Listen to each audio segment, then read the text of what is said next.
This is it. Match number 4. 2 more to play today. Let's get into the match right now with Paper Thin and Matro. Thank you so much, Toffees. And man, I need more of that action we got in that last round. That just it felt like the epitome of PUBG to me. Plane Pan is going to be coming over Ferry Pier, Inning, and Stolber, right through the middle. Everything's open. Paper.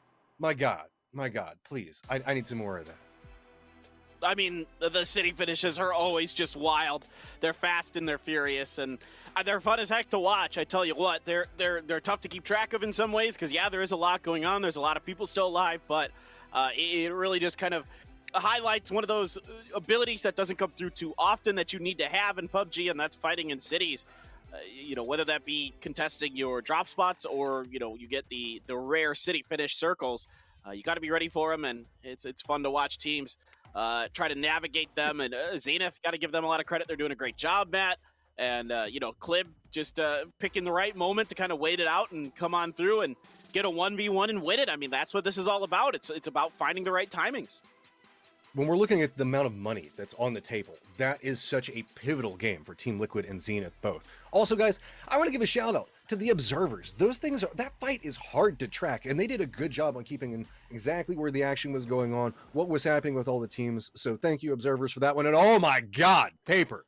This is going to be fairly contested as it provides a lot of vision. And hey, again, do unto others as you'd have them do unto you. You get a little bit of knockback over towards Star-Lord. Now you got to keep the vision onto it. 2 members already down for T1. The Burram line of defense holds strong. I mean, this is a blind send for T1, and they're paying the price. Adder, very hurt, almost down and out. There it is.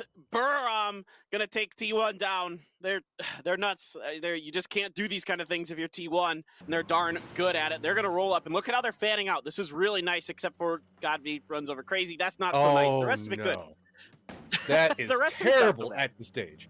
Yeah, if we see Day Trade manage to hold this, it stalls the entirety of 4 a.m. trying to make this push into position. Now you can see that Day Trade is rotated around and is kind of counter-flanking into it. They have to be cautious on their approach, though. These do look like they're starting to come through. Crazy down. Grenade starting to run through. Forever's going to have to run away from that one, but it's just Flash holding down the high ground right now as there's not very many options for 4 Angry Men. They're just having to cover and really hide from a red zone that is happening inside their compound. That's a good way to put it. It's a lot of explosions going on, and there's Flash still up top. Nobody's been really able to identify or dislodge him, and he is causing all kinds of problems. Nurens as well already has 2. 4 a.m. It's looking dire for them. Forever and Godv, yeah, they're inside the compound, but there is a complete swarm around it, and you can see even Edie from Buriram starting to reach out. They hear fighting. They're saying, guys, you can't fight without us. That's not fair. We want to get involved in this. And Godv's got some smokes. He's waiting underneath by the UAS. Vanatica not going to be able to be spotted. Yeah, we can see him in the X-ray, but there's still quite a bit of smoke in there.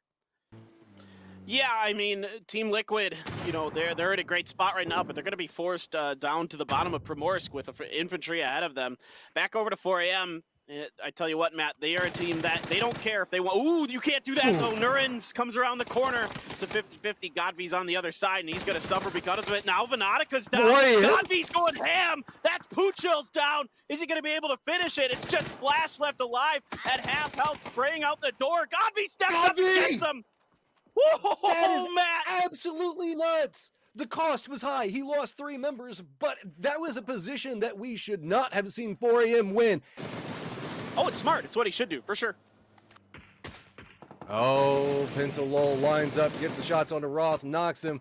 Zenith, who's been playing in the north, loses 1 and takes a ton of damage. Curdy continuing to harass. Kickstart's going to go down right as he makes it into the shack. They should be able to get the res, but this is a rough life to live now, as it's going to be a matter of, do Shoot to Kill choose to aggress on this? Because if they choose to, they have to know that there's the potential of teams wrapping in back behind them and finding themselves in a pincered point. Instead, now Shoot to Kill has to figure out how do they contain what's going on, specifically with Zenith to the south and what could be approaching from the west. Well, I can tell you, if I'm shoot to kill, I want to utilize this opportunity to take Zenith out. They are on top of the leaderboard. They are rocking and rolling today. You want to put a stop to this momentum as quickly as possible, but right away, Shinboy gonna pack and run in his vehicle inside of the shack still, trying to put some more smokes outside. Luke 12 gonna try to put a molly at the front door. It's just not quite at the front, so they're able to get out without taking any damage from the molly, but they're taking some shots from the side. More grenades coming through here as Tianba is just wrecking Gen.G, by the way. Zenith stuck in this shack. There you go. There's Tianba taking down Gen. Okay, now we're over to this fight. Sonics with Buriram now on the fight for the hill. How are Buriram still fighting from this position? We've seen them be weakened for quite a while. Edie now rolling into this point. Sonics, there's so much throwables that are being used right now. Could be a detriment for the late game for whoever wins this fight. Godmeow looking in towards the position. Nawardra is going to go down. Godmeow has to play this cautiously. They're right along the line for the safe zone. Edie takes a ton of damage as well. There's just too many Sonic members. They've got the angles. They know exactly where everybody on Buriram is, and they get taken down. That pushes Sonics up to 4 kills and should be able to get the res onto Shrimps. Yeah, fantastic work here from the Sonics. Doing a good job against a tough team there, Buriram. But now it's Multi-Circle Gaming. Looks like they might want a third party this, try to clear out the southern side of the circle, really open up a lot of space for them, keep their backs clean and clear as well. Infantry being torn apart by Division X. DXG learning from their mistakes in the first game. Really putting the hurt into infantry now. It is almost it. That does it. It's going to be pack caps, but regardless, a nice fight here for DXG. Well, they're going to leave Lurena on the backside there to watch Zenith. Nobody was really able to dislodge Zenith from those shacks, so it's an attempt that wasn't really a full-on attempt by SDK. As Sonics are ahead, Pat Caps, his vehicle's done. That's going to blow up, so he's going to throw some utility at Sonics in return. But they've got him potentially out in the open. Snaker's trying to provide some cover fire. Is it going to be good enough? Tickleton going to knock Pat Caps there. Snaker's the only one left for Oath. He's got a UAZ and nothing else to work with. Yeah, this just not a lot of options. Division X on 4 kills already, seeing an opportunity to maybe harass Sonics as well. Long K and Fergus do have the high ground with support at range coming in from the other 2 members. Akers is inside the safe zone right along the wall, though. The problem comes into play that there's too many firing angles into him. He's probably not too long for this world. Sonic's mime does finally line up. Oath is eliminated as well. Zenith did go down inside of the skirmish that was over in the west. So now we're starting to see it settle down a little bit. 24 alive, 7 teams. Nobody really holding the center of the circle at the time. It's just fights along the hillside.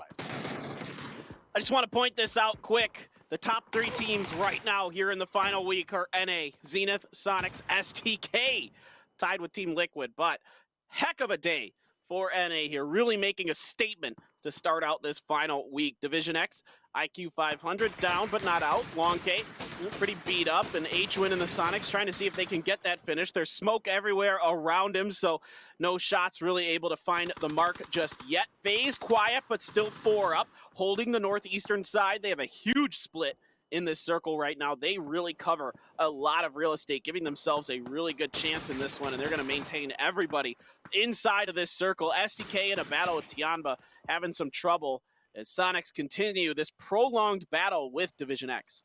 The DXG send could be quite pivotal as it does manage to get them away from a potential fight brewing between the 2. Yeah, a lot of teams just finding themselves in spots where it's not worth it to give the points over to the other teams. It's smart play. That's the way the super settings work. Pentalol, they're going to go for the res. Smokes are down, and indeed, Sonics are going to try to crash this. They're going to lose H-Win to Uba from the side. They're still hanging out over along that ridge line outside of this radar tower, and Fergus and Long K can just kind of wait. I don't really want to see them go outside too much. I don't really think they need to unless they feel like they can get that point, I guess. That's fine. They can at least get H-Win.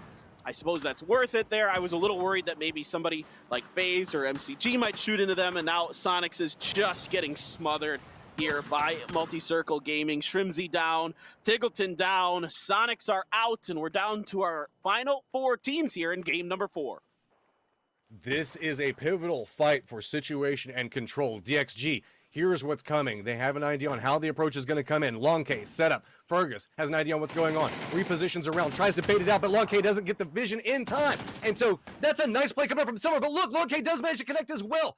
Can we see a nice grenade bounce off of this one? Not getting much. FaZe starting to gatekeep around this as well, shifting around, trying to see if they can harass. Lorcade jumps out, gets the shots onto him, and tries to make a play, but now shoots a kill. Looking into the outside of what's going on, and Multi-Circle Gaming runs to cover, trying to get this res. Phase 8 is going to close up, and then Phase 9 begins. You can see they're already starting to make the smoke wall, and then they're going to have to go, but all pressure here on the middle front line for FaZe. Fuzzface was a star performer for his squad looking through the survival series, and yet again, he shows up when it matters. Throws a blind grenade into position, takes down both members of Multi-Circle Gaming, so everybody on FaZe can now focus in on Shoot to Kill, who is having to fight from a very dangerous position along the hillside. Gustav playing the low area, 8Z back behind that, but it's going to be Fuzzface after hitting that beautiful grenade that looks into Shoot to Kill's direction. He knows just on the other side of this ridge, there is someone waiting. Now it's just a matter of who lines up, who gets vision. Pinta still playing the high approach for it. Alo goes down to start everything off, and now Pinta and Luke 12 have an idea on where multiple FaZe Clan members are at, but FaZe Clan just has to wait. They've got control over the circle. It's all going to be on Shoot to Kill to make the move. Luke 12 goes down as well. FaZe holding the line up. We can see, looking into position, they know exactly where Pinta is, but Pinta now looking down towards their positions, might be able to spot him out, tries to go for the shots into him, but there's so many coming up the hillside, there's no options, get some damage on one, but in the end, it's going to be FaZe who strolls into this one in a dominant control victory. All my life I want money and power, respect my mind, no die from last y'all. I pray my dick get big as the Apple Tower, so I can fuck the world for 72 hours. Goddamn, I feel amazing. Damn, I'm in the matrix. My mind is living on cloud 9, and this 9 is never on vacation. Start up that mind.